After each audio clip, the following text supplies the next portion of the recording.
What if I told you the very first words of the Bible go deeper than you ever imagined?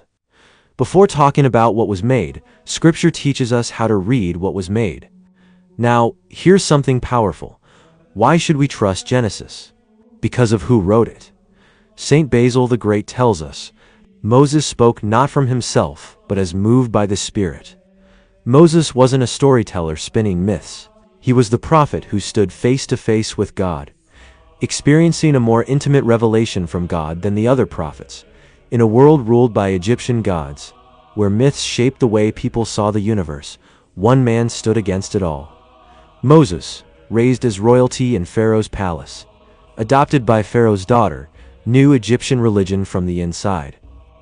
Yet Moses walked away from it all. He risked his status, even his life, because God called him to reveal the truth to an enslaved people. When Moses wrote, "In the beginning, God created the heavens and the earth," he wasn't offering an opinion. He was delivering revelation, introducing monotheism for the first time. In one sentence, Moses confronts two ancient beliefs. The world is eternal. No, there was a beginning. There are many gods. No, there is one creator. Saint Basil highlights this moment. Moses announces that time itself began with creation.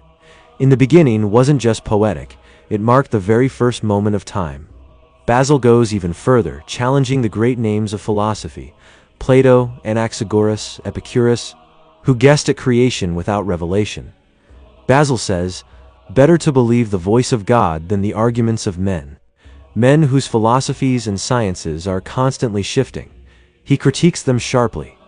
If the world had no beginning, how can we explain that its parts are constantly decaying and changing? How can something be eternal if it's in constant flux? If one of the four elements gains dominance over the others, the whole world would fall apart. Instead, Basil points us to creation itself, its order, its beauty, its harmony, not random, not accidental. Creation reflects the mind of a wise creator.